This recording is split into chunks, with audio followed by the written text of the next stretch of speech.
Welcome to The Bureau, the official podcast of the International UFO Bureau.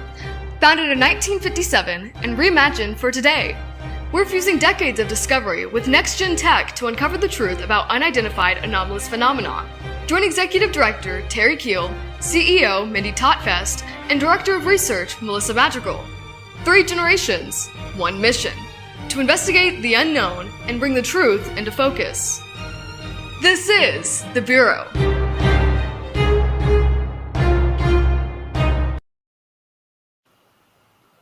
Hello, everyone, and welcome to The Bureau, where 3 generations of women come together to discuss the truth behind unidentified anomalous phenomena.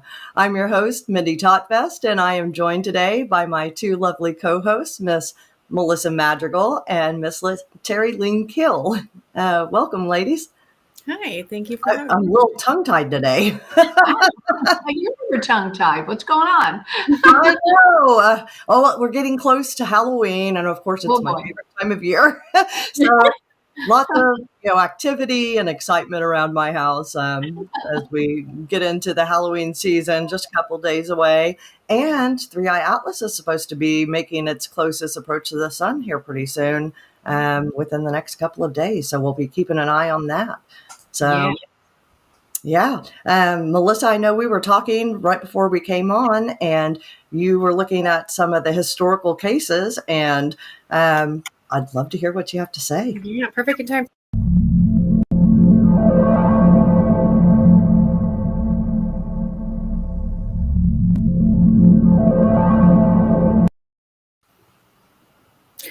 On October 28th, 2014, something extraordinary happened at a small private school in Ruwa, Zimbabwe. Over 60 school children ages 6 to 12 were outside for recess when they witnessed something that changed their lives forever. A small disc-shaped craft reportedly landed just beyond the edge of the playground. Out of it came one or more strange being, described as thin, dark-suited, with large black eyes and a presence that felt non-human. What makes this case so significant isn't just the number of witnesses, it's the consistency. Dozens of children from different backgrounds described the same thing: a hovering craft, beings that didn't speak out loud, and messages that were felt and not heard about Earth, technology, and the future that they didn't fully understand at the time. Harvard psychiatrist Dr. John Mack traveled to Zimbabwe to investigate, and what he found wasn't hysteria, it was clarity, fear, and emotional truth. Even decades later, many of those children, now adults, still stand by what they say. The aerial school encounters become one of the most powerful, emotionally charged cases in UFO history, not because of what was seen, but because of what was felt and what was left behind in the hearts of the children who will never forget. Yes, that is really something, because that particular case, Dr. John Mack, who was an amazing psychiatrist, really was a pilgrim at that point, coming in new and, doing something like this with the kids for the first time.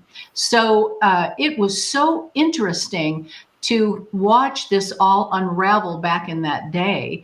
And when I read about it, I was just blown away, and later met all of those children as adults, several of them, not all of them. I think there were 5 of them that came over from Zimbabwe, and just amazing. It has really affected them. Their lives had changed. Yeah. They all did something different than what maybe they thought they might do. And it was all because of this. So Terry, amazing. Was that at a conference, or were you investigating this? Or Yes. Paula Harris, a good friend of mine, and she did Starworks a long time ago, and she brought a lot of them over, and so we were talking with them and having dinner with them and discussing what they saw as little kids. And it was just amazing, really surreal to talk with these people who experienced this. Their teachers were freaked out. Their families were freaked out. Everybody was freaked out, because that was really the big first time little children were involved. And each one had the same story. And, so much way back then was always made up as the giggle factor. It was like it wasn't real, but it was real. And those children proved it. And thank God for Dr. John Mack, who did an excellent job. Yes, working with those children. Yeah, he's baked his career on that. And Yes. one more thing, Melissa, you as a millennial made this about you. Yeah. Yeah, you did. It actually happened in 1994. And you had said it What I in say? 2014. I have 2 dates on here. I wrote October 28, Ooh. 2004 and October 28th, 1994. So yeah, that was It's mine. It's Gen X. Yeah. Well, I only say this because the schoolyard encounters are so near and dear to my heart with investigating a major one here in Oklahoma. And Terry, it was the same thing where the students, even years later, were saying the same things. And these people had lost touch for 30 years and they still remembered the same things. And there were little inconsistencies, which told me they were telling the truth. You know? Yeah. So interesting encounter. Mm-hmm. Very much so. Our second one, this one happened October 26th in 1954. Towards the end of October, a wave of strange activity swept across the Greek islands. Starting October 26th, the Antimakia on the islands of Kos, locals reported a blinding bright object described as a basket shape that changed direction nearly instantly and moved with dramatic ability. Over the next few days, October 27th to the 31st, similar reports started coming in from nearby islands. Lemnos, Rhodes, Lesbos, describing disc shape and cigar-like objects that hovered, darted, and moved in coordinated patterns. The entire communities saw these things. Police stations received tele-reports. Villagers described lights, sounds, vibrational shifts, and in some cases, possible landings or contact with the terrain. And this wasn't a single witness trying to get attention. This was multiple islands, multiple nights, and groups of people all describing the exact same thing. In modern times, we would call this a multi-location cluster event. The kind that forms a field pattern. For me, these are the kinds of cases that I keep an eye on when people describe a complex of lights in the sky, sound, vibration, and something that feels like it moves through the body. They might not use the word frequency, but that is what they are describing. And when the same pattern shows up in different places in different years, it definitely starts to look like something intentional, not random, and not isolated. There's a lot of those that have been reported, actually, and very interesting. I have heard even recently that some people are saying the ones that are glowing almost like orbs, like on fire, could actually be something profound. I don't want to even bring it up yet because I'm still learning about it and looking into it, and it's just amazing. I watched a study called Clouds That Are Not Clouds. And some of these things come out of the clouds and go back into the clouds. And so stay tuned. We'll be talking about that sometime. Yeah, well, most of them are orange glowing orbs that we hear about. And you mentioning clouds, I remember driving through Tulsa, it's probably 10 years ago, that I saw a green ball come out of it. And I always wondered if it was ball lightning or whatnot. But a lot of these orange orbs are directly associated with a larger craft, or they're not associated with any kind of a thunderstorm activity. Me being here in Oklahoma, pretty much every day is thunderstorm activity. So, but the orange orbs are very interesting, and I had no idea about this one, Melissa. So good job. Yeah. And I just might add that ball lightning is so incredibly, isn't rare. it? It is interesting to watch. It's amazing. It's mind-boggling because you're looking at something that you just can't wrap your mind around, but it's so interesting. It's actually quite beautiful, very dangerous, but incredibly rare. Yeah. Yeah. I've seen a few TikToks though with people claiming that there was ball lightning inside a store. It was completely AI. Yeah, I don't know if I've ever seen a real video of ball lightning. I actually have. Yeah, it's very interesting. It is. It's cool to watch. It's mesmerizing almost. Yeah, it is. You just don't even want to take your eyes off of it. No. Yeah. For our last one, which is perfect timing, it's called the Halloween UFO wave. Oh, wow. In the final 2 weeks of October 1973, leading up to the days of Halloween, something swept across the skies over the American Midwest. It started as a few isolated reports, lights in the distance, silent objects hovering in open fields. But by the time Halloween rolled around, those scattered sightings had become a regional wave. In Ohio, Pennsylvania, and Kentucky, dozens of people, from farmers to police officers, described glowing crafts, metallic discs, and objects moving in sharp, unnatural patterns. Some described lights that would hover low, pulse, and then vanish. Others said the craft would stop midair, shift direction, and move against the wind. One of the most chilling accounts comes from an Army Reserve helicopter crew flying near Mansfield, Ohio. They encountered a red light that closed in on them, then a large structured object that seemed to pace their helicopter in midair. My apologies. The pilot reported radio interference and described the object as metallic with a dome-like top, no wings, no rotors, no sound. Newspaper headlines at the time reference a UFO invasion over Ohio, and local police were fielding 30 to 40 calls a night, describing the same kind of things, not just lights, but movements, pressure changes, and the presence that felt close. Again, when you have multi-location sightings, aircraft interaction, EM interference, and witness describing light, sound, vibration, and something they can't quite explain, that moves from them. That's when it moves out of the anecdotal into the measurable field event. And 50 years later, we're still seeing the same patterns unfold in different skies and with different names. That is incredibly true. We are. And the patterns really are something that are helping us link all of these things together. Absolutely. We're seeing patterns. We're able to see where they're coming in, how they're coming in, and we need to find out who's bringing them in. And again, that's what our studies are all about, is, yes, what's guiding them in. We all know they're out there, but who's in charge, who's in control, and where are they coming from? So these are things that I can't wait to talk about it at another time, because we've got to bring on our guest for tonight. We have Kerry Cassidy with us tonight, and she's the CEO and founder of Project Camelot and Project Camelot TV network. And she's an investigative journalist, producer, and documentary filmmaker.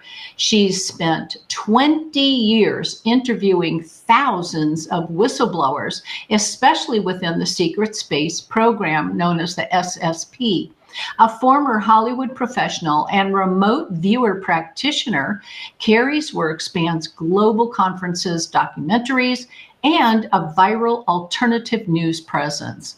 She has experienced multiple UFO sightings herself and continues to challenge mainstream narratives through her Telegram channel, podcast network, and media output. So please join me in welcoming Kerry to our show here at International UFO Bureau. Hi, Kerry. Hi. There's so many questions I have. I love hearing about your remote viewing. That I can't wait to touch on at some point, but I'll let Mindy start us off here. I won't jump right in and ask you all my questions first. I know. I locked into that too. I wasn't aware that you were doing remote viewing as well. So, Kerry, I am learning all about you today. Can you back up and kind of tell our listeners a little bit about what sparked your interest in UFO research and kind of kicked off Project Camelot? Sure. And hi, everyone. I started way back before I went public, if you will. And I worked in the movie business. I was very impressed by the Steven Spielberg Close Encounters of the Third Kind, because that matched some of my information that I was coming across. So I was abducted around the age of 12. And I've always been aware of other sort of dimensions, other beings, and I thought most people were, but I found as I grew up that wasn't the case. And so, what I can say is that I was always sort of one foot in this world and one foot in other worlds, which I think everyone is. They just don't maybe acknowledge it as much. So that inspired me to do what I ended up doing. But I actually fell into this angle. What I wanted to do is make feature films. Sci-fi blockbusters like Spielberg. And actually, I'm still working in that towards that goal. So, so what happened was I worked in Hollywood for 20 years. I went up through the sort of, hierarchy. I reached a glass ceiling. I was unable to push beyond it because one of the things, in order to sort of get into you have to join the old boys club. At least we did back then. And then you get a mentor kind of person, or a few of them, and then they kind of bring you in. And especially for women, I think it's a lot like that. Now, it was like that then. It's probably gotten a little better now. But now we still have a limited number of women that make it into being directors, plenty of women producers. So, and of course, women have also risen as stars. So whereas the guy used to be the hero all the time, and then women are now actually, you can see just across the board that they're really garnering the limelight. And that's, I think, a wonderful thing. So anyway, that was the beginning. I was interested in, I became a journalist in college. So I was also something of a radical. I interviewed radicals about what they were doing. I interviewed Bobby Seale and Angela Davis and many others. I grew up in, I should say, Northern California, so you can place me where I was. I went to Sonoma State University. I graduated from there, and then I did graduate work there in sociology, all the ologies, so to speak. Communism, feminism, you name it. I was doing that. And then I was also writing for the school paper and doing, as I say, some interviews even then. And then eventually I decided to get into acting and directing, and I went down to Hollywood to break into the business. I was in my 20s at that point, and I only stayed there a little while, and then I applied to NYU School of Film and Television graduate school, and I got in. But when I arrived in New York City, I didn't have them. I couldn't get a loan to actually go to the school. And so what happens is that I was put into a situation where I decided to study acting and directing on my own. And I went to a very amazing teacher who studied and taught the Sanford Meisner method in Carnegie Hall. And he was very famous back in those days. His name was Robert X. Modica.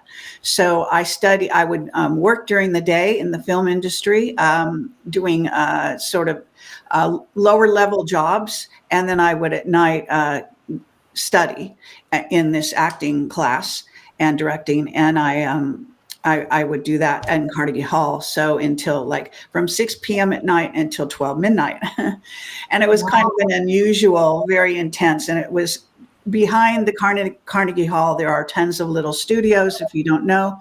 And that's where a lot of dancers learn their craft, and actors and directors and all kinds of crafts. So art, really. And so that's what that was my trajectory early on. And I still was on this path to want to become a director, but it seemed very difficult to actually jump that hoop. And eventually I lived 4 years in New York doing what I was doing, and also got involved in the music business to a degree, and so on and so forth. And then I went into back to California. I went back to LA. I got a job at HBO, and I was working in the film and television special projects area, and doing coverage of possible movie scripts and that kind of thing. And then I did coverage for all the major agencies at the time. So I was kind of climbing that ladder, I guess you might say. And still in my mind was to do sci-fi blockbusters. Kerry, let me stop you here. I'm just amazed. I'm sorry. Taking all of this in, you are bullheaded. If you were here in Oklahoma, we would call you bullheaded. Yeah. You sound like the type of person, nothing was going to stop you. And I just give you huge kudos because you were working against everything and nothing was going to stop you. I love that about you. So I don't mean to interrupt, but I'm the still whole that time you're way. talking, I'm like, yep. Yes, it's true. Yeah. Thank you. That's nice to hear.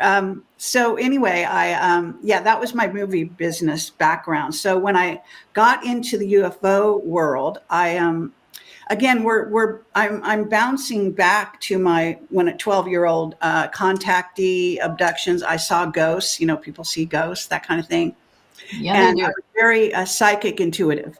So and back then we didn't have remote viewing really going on. Right. So I decided that I kept doing jobs in Hollywood. I also went to the UCLA film and television executive program. And I also did an MBA executive program in that context, because I decided that as an artist in the field, I wanted to learn the business side. So that's why I went to UCLA, the executive program. And I got in there because I actually, at a certain point, Hollywood had, or I think it was a writer's strike. It became difficult to get jobs in entertainment. So I went to JPL, Jet Propulsion Lab, part of NASA. And I was writing screenplays on my lunch hour. And I was dealing with scientists and engineers at Jet Propulsion Lab, which was an eye-opener for me. I never dealt with those kind of people, having come from a Hollywood background in most of my, job life, I guess, whatever you want to call that, career up to then. And I was like astounded by things like, they would have meetings and then someone would have an idea and they would speak about it. And then the other people would just put them down and criticize it, like right out in the open. It was like astonishing. These people were not nice to each other.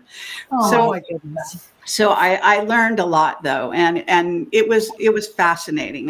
So I was involved in the lab, as they call it, for a few years working there, and then eventually they wrote me a letter of recommendation that got me into the UCLA film and the executive program and so on.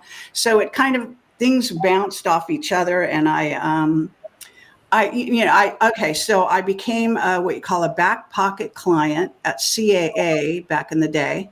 And I know this is, people might think I'm just making this stuff up, but this really happened. So I wrote, I actually did something illegal. I wrote a screenplay adaptation of a Latin American novel by Mario Vargas Llosa called War of the Worlds or something like that. I forget the name. And I decided I will just try writing an adaptation because I love the book. The book fell at my feet when I was in a bookstore in Venice, California. And I was fascinated by it. And I had studied some Latin American art and various things that kind of maybe attracted me to it. And so then I submitted it. I had a girlfriend that worked at CAA, and through her, I submitted my screenplay. I got Steven Spielberg's agent to represent me loosely as what you call a back pocket client. And then he brought me in his office. They said that my screenplay was brilliant, but what did I want to do? Because I'd never sell it. And so then they said, well, if you want to do rewrites, you could do that. And I was not so keen. Back in the day, I now think that was ridiculous what I did, but I kind of rejected the idea of being a rewrite person because I wanted to kind of be more of an auteur director going down that road. And so they, basically it went nowhere after that. But I could use them to submit my projects to places and so on and so forth, that particular agent. And then I went to work for MGM UA. I got involved in casting. And I mean, it was just an ongoing thing. So I don't want to take the whole time here with my... How did you get into the UFO field? And you were interviewing all these literally thousands of UFO people. Well, what happened was I got kind of burnt out at a certain point with everything I was trying to do, and my mother passed away, so I had a small inheritance, and so I just got the bright idea one day to go down and pick up a consumer grade camcorder, and I decided I would start interviewing people because I had a background as a journalist, and so my first interview was Robert Salas, who is different than Michael Sala. They're two different people. And so he's military guy who was reporting on the, God, what do you call them? The missiles, the Minnow and the other kinds of missiles that were being flown over by UFOs. And he was reporting that story. So he happened to live near me, and I was in the general LA area. And, I got an invitation to go interview him in person. That was, I think, my very first interview in this whole world. Wow. In that sense. And then I had studied acting and directing and done acting myself and been in some commercials and whatnot. So I wasn't unfamiliar, and I've been on lots of sets and all that kind of thing. So with my little camera and no lights, no fancy anything, no crew, I just went and interviewed him. Then I decided I was going to make a UFO documentary. So I attended a UFO conference that was actually happening in Hollywood. Almost never happens now, but back in those days, they were doing conferences in Hollywood, and even some, producers and various people would show up, known people. They wouldn't be on stage or anything. They were just kind of hunting around for stories and that sort of thing.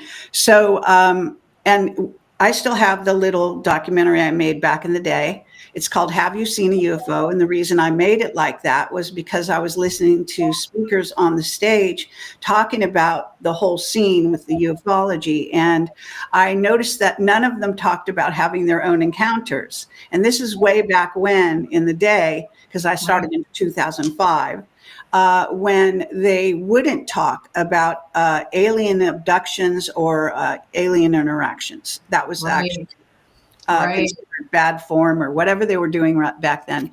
So I started interviewing a very well-known speakers, that were on the circuit at the time, like Jim Mars and there are various others, I guess. They're all in my documentary, and you can actually watch my documentary.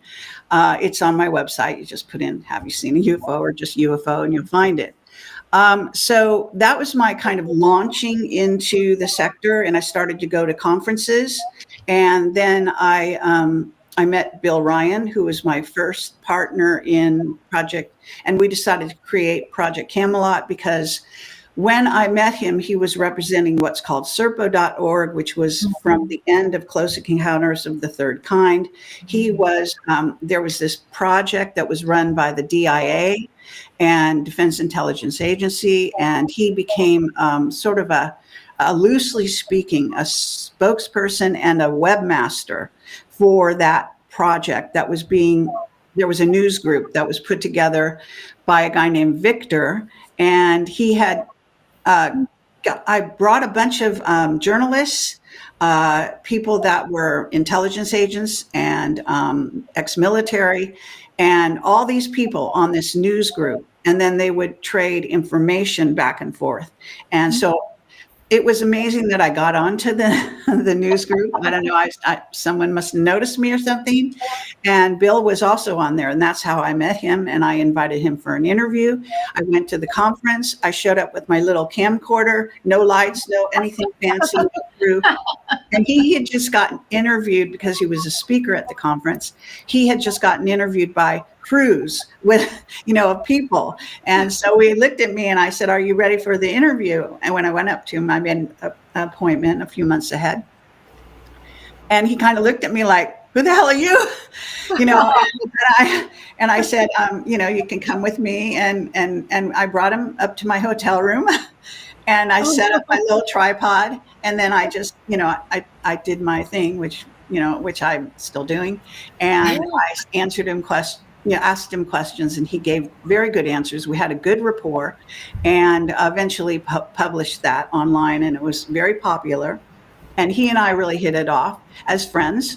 And so then I I took my mother's inheritance, what was left of it, and I flew first to Egypt and went with Jordan Maxwell and William Henry on a tour of Egypt that was looking for Atlantis, because I've always been fascinated by Atlantis. Mm-hmm. And I interviewed Jordan Maxwell. He's a very famous guy, if you don't know who he is. Mm-hmm. And he's passed on, sadly, since then, but he was a brilliant researcher, absolutely brilliant. And but on the trip, while we were going through the temples, I was bothering him with my camcorder and trying to get an interview with him.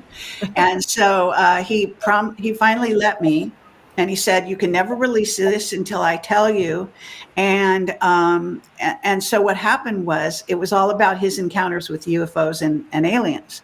And at the time, he was on the circuit, but he was never talking about his encounters. So a few years later, it got looser, and people were more interested in not just the craft, but who was driving the craft. That's it. Yeah. So my interview was important, and eventually I got a major interview with him that I think was quite, we just hit the ground running. Bill Ryan had a background in executive training. So he was training people. He was sort of an Indiana Jones type. And so he was, I taught him how to use the camera. Oh my goodness. And we decided to create Project Camelot I went to England after Egypt, and I asked him to show me around to all the stone circles and that sort of thing. And he took me to the former home, one of them, of King Arthur. And I had downloads and recall, and I had a fascination all my life with King Arthur and Guinevere. And I believed I knew him, and psychics had told him that he was King Arthur, the last of the Arthur line, as someone who came forward and, during those years. And I had a background thinking I was Guinevere for whatever reason. And that's all in my book, Rebel Gene. So you can read about that. But this is the background of Project Camelot. And Bill and I only lasted for about 2 years. This year we had arguments. He had a girlfriend. She didn't like me. She wanted him to be the star. There was all kind of crazy stuff going on. Differences of creative differences, I think we say in Hollywood. And so then we split up. And then I just continued with Project Camelot since I'd really started it with the camcorder and all of that. Yeah. So that's a short history. I think you've interviewed over 3,000 people, right? Yes. There has to be. Is there count. reoccurring patterns or themes that you see while interviewing that many people? Sure. Now, let me clarify, because not all my interviews are with whistleblowers. I mean, I cover everything. So like during COVID, I interviewed doctors, alternative doctors, and really got the word out on that. One thing that has helped me over and over again has been my intuitive downloads and my knowledge in that background. So when I'm in an interview situation, interviewing someone else, I actually get information coming at me. Like for one person that I interviewed was Aaron McCullum, who was a dolphin-human hybrid, created as a dolphin-human hybrid by the military, which this kind of thing they do. So I'm all dealing with secrets, conspiracies of all kinds. And because I grew up with a certain mindset, talking to ghosts and this and that, having verification of these things.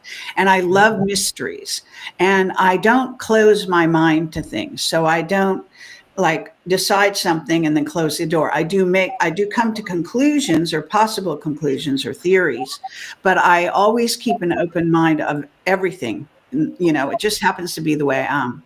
So that's really assisted me in what I do.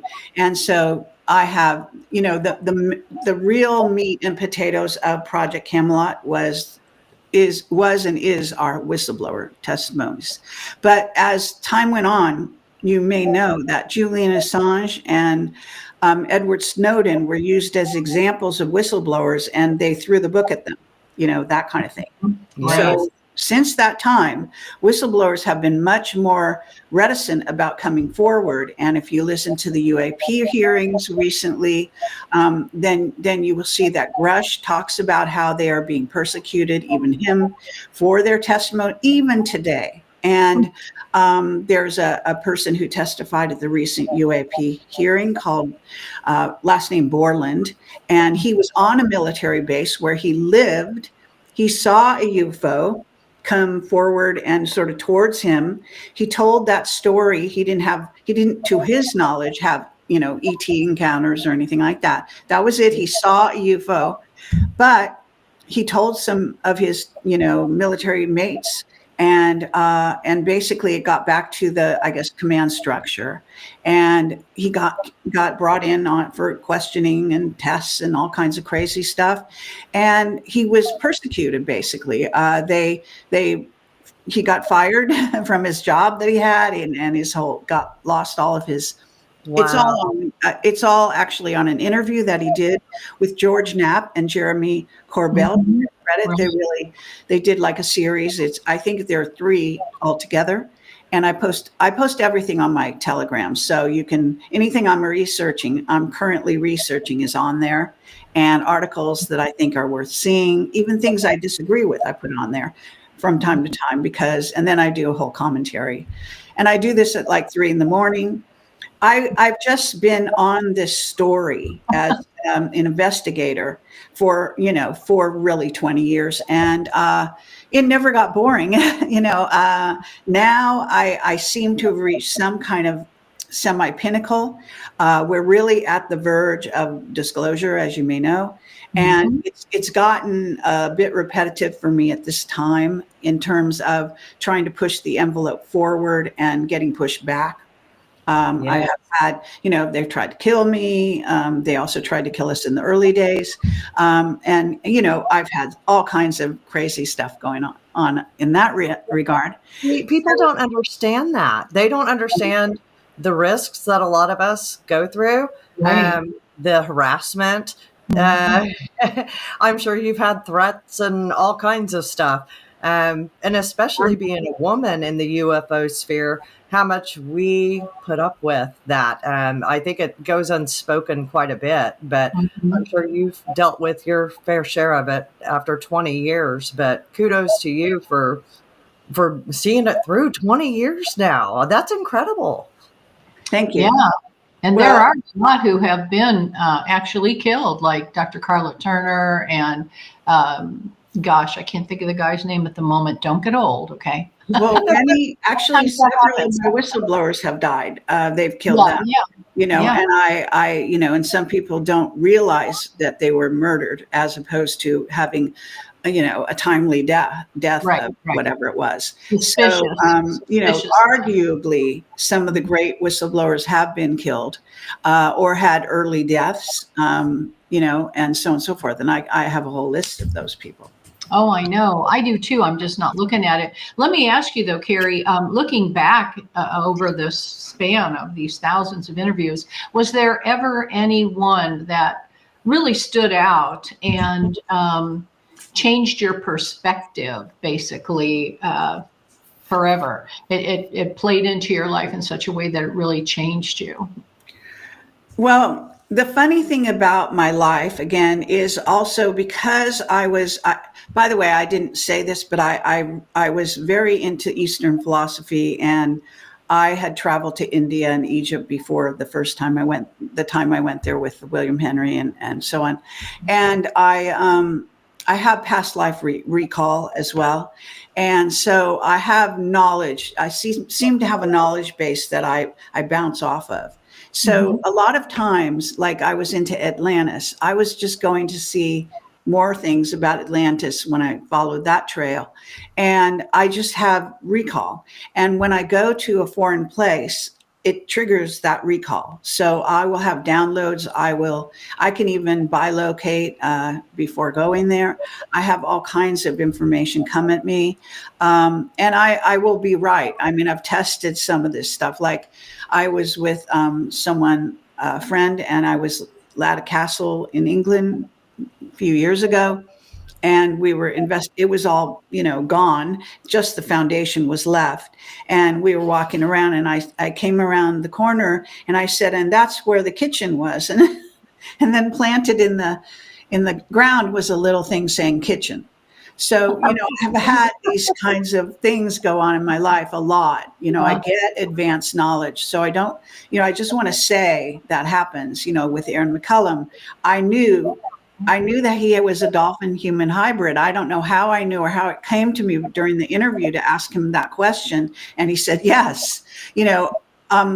Before the interview, I didn't know that, what I'm saying. So in other words, these things and, getting to know, it's very different than people might realize when you're in the presence of people who've actually been in the secret space program, who have dedicated their lives in many cases, like 40 years of their life, their working life, working in secret.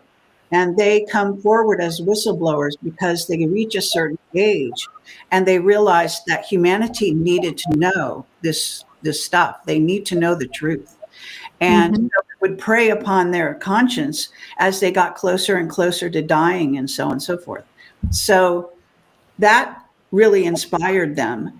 And so being in the presence and becoming even friends with a lot of these people, I guess, it just broke through any barriers one might have of believability, because when you're listening to them, and I always put the camera like right on them, even when it goes back and forth between me and the person, it's like a 2-hour concentrated interview. And back in the early days, I did these in person and traveling the world. And so what happens is you get to know them like it's a visceral thing, right? Yes. And you get the sense of, and I've always had a really good sense of what resonates and what's true. And so people can tell me things that they are convinced of even. And if it doesn't hit me right, it just doesn't hit me right. And it's been tested for 20 years, this sort of technique, whatever you want to call it. And then I'm also told that I think what happens is I create a field of resonance with the guest, and then they want to tell me the truth. So now there's a warning gone out to all the whistleblowers that the deep state keeps them away from me. And even the white hats now want to keep these people away from me, because if they're in my presence, they will, they'll tell the truth. And one of the most striking times of that was with what's called 107, who I say is in disguise. And I have a whole background for my investigation on that. And, I got to know him and over the phone and in person and on the phone. He said, after the first time I ever interviewed him in 2021, he said at the very end of the interview, he would never do another interview with me because I would make him break his security oath. That is how he put it. And I'm not trying to do that. Yeah. I don't want to do that. I don't want to put somebody in danger. I usually even warn people before I interview them of all the possible ways they might be, harassed and various things. But anyway, so that goes on. So that's my background in interviewing and how I've interviewed these amazing people.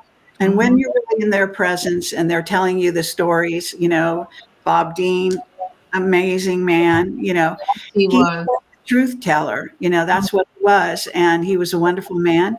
And he said I made him a rock star. And Clifford, Clifford is as well. Wonderful. Love him. Mm-hmm. Yeah. And I had a wonderful interview with him. And then we got Bob and him together one time. But they paid for their sort of fame in the ufology community because like Clifford, I think he lost his son in a motorcycle accident, so-called. And Bob Dean's daughter, I guess, supposedly committed suicide or something of that nature. So these are things that the deep state will do payback on whistleblowers. So if someone was part of their world, which is the secret space program, which if you see my William Tompkins interview, you'll understand the background there, where it was created in part. Obviously, the paperclip Nazis were involved there, but on top of it, according to William Tompkins, who was a major whistleblower and has passed on, supposedly, another of my whistleblowers. And he was interviewed constantly by Gaia TV, was paid for the interviews. But I did a 3-hour interview with him that basically is chock full of all of his information. At the end of it, he said he loved me. He has direct connections with Pleiadians, as I supposedly do as well. And so what happens is that he said that he was going to do a second interview with me. And then the night before the interview, he called me up and he said, never speak to me again, never talk to me again, never call me, I cannot speak with you. And he basically hung up the interview. And then about a month later, he supposedly fell down the stairs and died. Oh my heavens. So, it sounds like fun and games. It's a fascinating job to do, but it has its dark side. It does. Yeah, we're on a strange journey here in the land of the living, that's for sure. It never ceases to amaze us. Well, and that's something that we've even discussed within the Bureau, is about people coming forward, especially with Dr. Rogers coming forward with his information on reverse engineering, is the risks that are involved and not violating those oaths. I mean, that's something that we have to take very seriously and protect those that are wanting to come forward and share what they can without violating any oaths, with staying within the pattern or the outlet that's laid out, as far as like the military or whatnot, and getting their clearances to be able to release some of the information. So, Kerry, I wanted to ask you, with all these people that you've interviewed, have you come across anybody that seemed to be more a disinfo agent or coming forward to plant false information there? Because we know that was happening quite a bit. Yeah. Well, I will say that whistleblowers sometimes pepper their interviews, with disinfo. So they will take a person off track. And a lot of people are very easily led, if you will. Now, one of our famous whistleblowers is Henry Deacon. His real name, he came out under his real name eventually, called Arthur Neumann. And, the von Neumann last name is very famous in the sort of halls of the UFO community.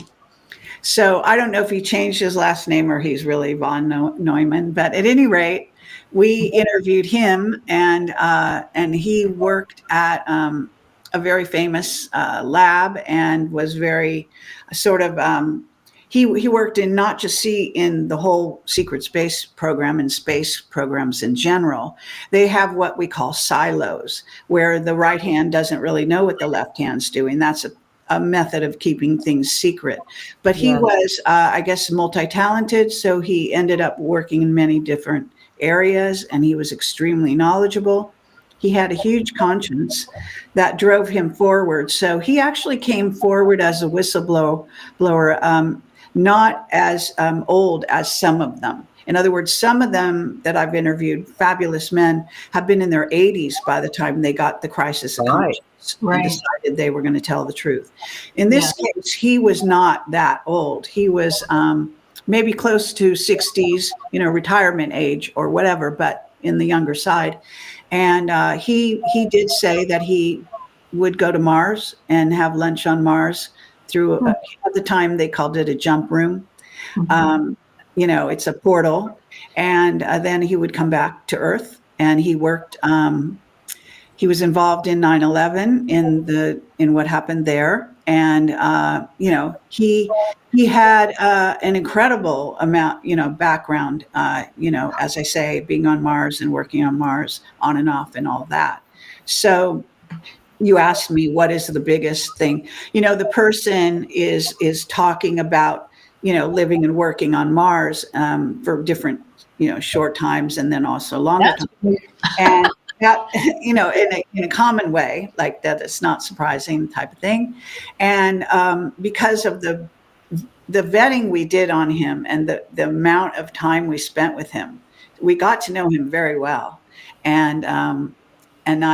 Anyway, so what can I tell you? One of the things is that Bob Dean, there is a scene that happened with the Exopolitics Barcelona. There was a conference, and Bill and I were invited to host a roundtable of speakers at the conference. And so that we were there in person, and Henry Deacon at the time was gone under an assumed name, Henry Deacon.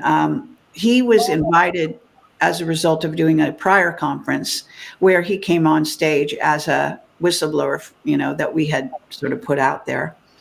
And then they invited him to speak on, at that conference, but they never gave him actually a allotted time. They put him up in a room and paid his way. And then he went on stage after Bob Dean had talked about Mars for like an hour, and it was lunch hour. And so I actually encouraged him to go on stage and meet Bob Dean in person and talk about having worked on Mars. So he'd already done that on our, website and in our interviews. But he went on stage, and then they stopped the conference and they threw us off the stage. And Stephen Greer was somehow secretly involved in them stopping us. And he, I've told these stories before a long time ago, but I haven't revisited them much. But he was, I believe, threatened by Stephen Greer, who was working for a certain agency. We also did an interview with Stephen Greer at that conference behind the scene.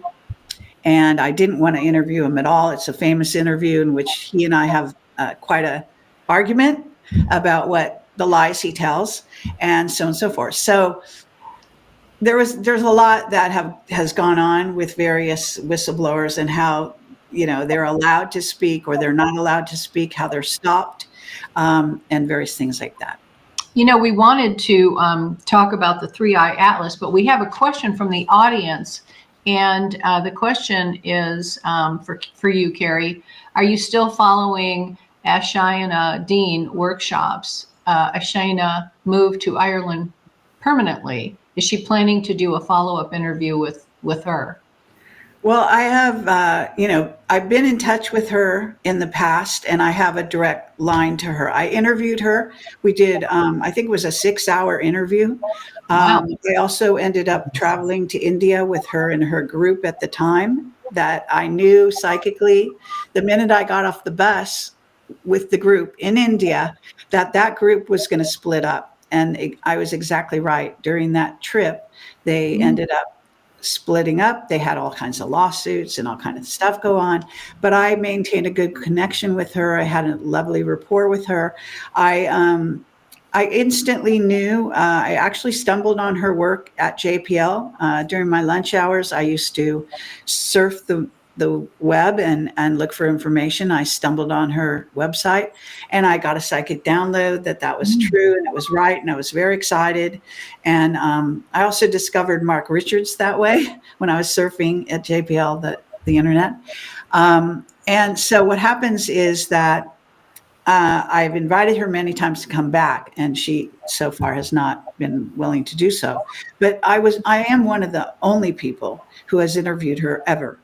So at least that's a high compliment in my view. I've read her books. I have them on my front page of my website. They're the Voyager books, Voyager 1 and 2. They're available as ebooks on her website, which is called rhiyas.com, but you can click on the books on my site at projectcamelotportal.com and jump over there. And they're very reasonable, like $20 ebooks, and they're chock full of a history of humanity that you would never have known otherwise.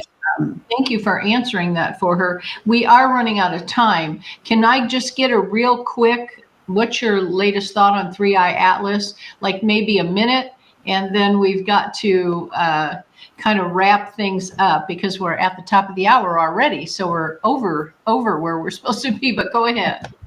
Okay. Well, I do have some pictures. I don't know if we have time for any pictures, but Of Three Eye Atlas and the attendant sort of craft, I call them craft, that are also along with it, Lemon in the near vicinity, and another one called Swan, and these are the short names, and also that I believe it's being escorted by 9 of our secret space program craft. We have a secret space program that involves Solar Warden that basically tracks incoming and outgoing craft showing up in our solar system. So and they I'm sure are on this story like white on rice. There's a leaked memo that I have a Substack that I write articles and I put all kinds of links and videos and so on. And I have one in particular that's very recent, been the last 3 months. And you can go watch all the videos I've been doing on Three Eye Atlas, because we're not going to have time to go into all the details. But bottom line is that through my investigations, with the help of David Sereda, who is a wonderful aerospace, I just call him sort of an idiot savant, because he actually kind of went from college into the aerospace world, and he was very involved at one point with Dan Aykroyd and the STS footage that was filmed off, I think, a space station, and so forth. So he's quite well known, and he's very well respected. He's a brilliant math guy, and I'm terrible at math. But what happened was that I, again, got a download that the Three Eye Atlas, when it first came out and I was sort of aware of it, I just realized that it would probably be Anunnaki. And I'm on the trail of the Anunnaki since the beginning of Camelot. And that's a very long lecture. So basically, the bottom line is that some people think it's here to help us and save us and do all this kind of airy-fairy kind of stuff. But I don't see it that way at all. I can see that it's run with the help of AI. I think there are beings on board. A lot of people don't think there are any beings, but I do. And I think it is acting in a certain way that is communicating through its actions, through the trajectory that David tracked mathematically. And that backed up my intuition about the Anunnaki link. And it turned out that all the places they're going are triggering our history, having to do with religious history, as well as these relationships that the Anunnaki do have with humanity, going back to the Zachariah Sitchin books and Sumerian tablets. And I'm afraid it's very long, so I don't know where you want me to go with it. But you're just getting into my whole jam over here. We were talking with Dr. Rogers a couple of weeks ago, and he was giving updates on the Three Eye Atlas. I know that you guys have connected in the past. Yeah, I interviewed. Yes. Yes. And so he was actually looking at the chemical composition of the Atlas and saying that it mimics exactly what the Voyager and other spacecraft that we've launched, and that it's all manufactured by someone. I would tend to agree with you that it leads back to Anunnaki, if this is in fact what we're seeing. There was also mention of a code and communication between Three Eye Atlas and Voyager, I believe. Yes. That's something we're also looking at. Okay. Yeah. I mean, there are a lot of people with a lot of theories, and a lot of, Avi Loeb is the scientist who is, in association with NASA and Galileo, and he's got a sort of Substack on what's called Medium. He's just one of many people who have their channels over there. So he does articles, sometimes daily, on Three Eye Atlas and different anomalies to do with it and all of that. But he is, in my view, he's playing both sides. He's very careful because, the science community is very close-minded and very difficult to deal with. But Richard C. Hoagland and David Sereda have a wonderful theory that seems to be coming to the fore. And I interviewed David with Richard was supposed to be on my shows, but he's been blocked from doing his own show ever since Three Eye Atlas hit the scene. He actually has had to go to his utilities and try to sue them for taking him off the air. But obviously it's the secret space program is blocking him because he is one of the original NASA scientists. And there are a lot of Black scientists, meaning occult-based scientists, and Richard is one of them. He may say he's a good guy. He may be, in fact, but the dark side of the magicians, the NASA magicians, are not happy with him. They don't want him to tell the real truth. Like I said, on my Substack, I have a copy of a leaked memo that basically went out from NASA to all the intelligence agencies, all the government agencies, everything, saying this is a shutdown on all information going out to the public on 3 hours. That has held, and then of course they supposedly have a block in terms of our government, so that stopped supposedly NASA from showing us anything.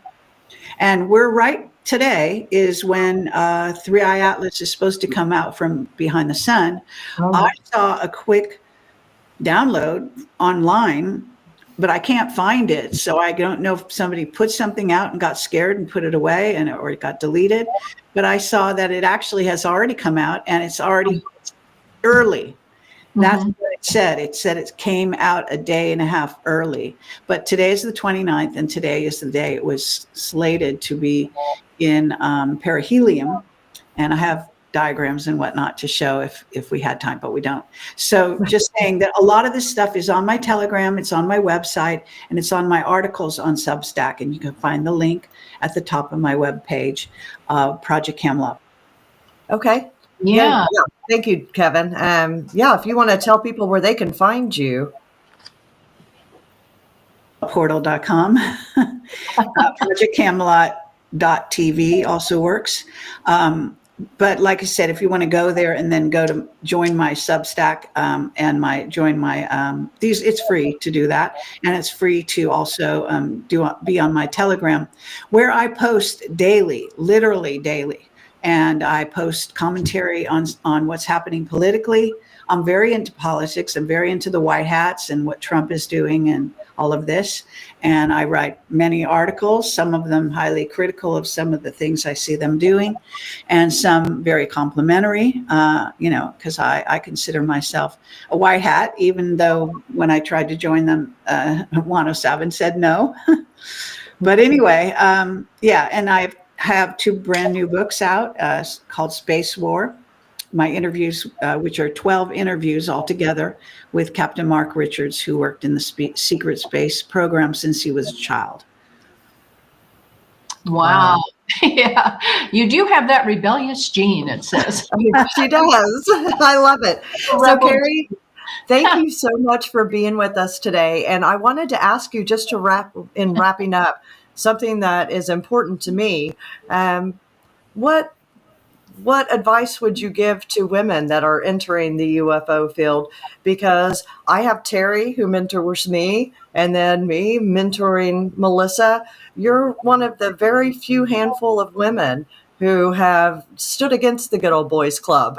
And thank God for your bullheadedness, because it's gotten you to where you are today and where you can share the truth that you've revealed through all of these interviews. So what would you tell young women out there? Well, I think that you have to, go against the pack. You have to really be a rebel at heart. That's why I called my book Rebel Gene, because I believe we all have the rebel gene, but only a certain part of humanity has actually activated it. So I would meditate on activating your rebel gene. And that would actually mean that, what I did since I was a kid, I was like born this way. I talk back to my parents all the time. And I was just a rebel. I talked back to my teachers. I got in trouble for that when I was young. And I just guess I never stopped. I'm often right, and that helped, because if I was wrong a lot, I might have, gone and hid or something like that. I'm not saying I was always right. I definitely wasn't. But what I'm saying is it gave me confidence. because my intuition, when I listened to myself, I would be in good shape. And that was like sort of the best way for me to come to trust myself and trust what came to me. And I do believe I'm protected, with ET protection. And I do get, various downloads from time to time, even when I don't expect it. It comes. And it's a labor of love. So what I do is not sort of based on negativity. It's based on love. Right. What I love is for humanity to learn the truth. That's what I really love. And I'm dedicated to that. And that puts me at odds with the secret space program, the secrecy that they constantly are doing, even secrecy that they don't need to have. Because at this point, if you look at the UAP hearings, and I applaud people like Luna, Congresswoman Luna, being able to come forward and talk about these things that I talk about, and not take, no for an answer. You basically have to stick to your guns. And so I think, that's kind of something you are born with, but it's also something you can activate. And the more you test yourself and you turn out to be right, the more you're going to have courage to continue, so things like that. I love that. Thank you, Kerry. I couldn't have said it better myself. This is why we do this, is for humanity. And I think several of us feel called into this field, and we are right where we're supposed to be. And I think it's incredible that you have the journalism background and then was there in Hollywood. Everything fit together to do exactly what you're doing today. So thank you so much. Yeah. Thanks. Just wonderful. And I might say, being a baby boomer, I also questioned everything, always, And that really is the better way to be, I think, than just to take the onslaught of everything that comes at us. I always did question everything and always knew I had angelic protection. Otherwise, I probably wouldn't have. I'd have been afraid. But thank you so much for being here. We definitely have to have you back at some time and hear some more stories. And we totally want to celebrate you tonight.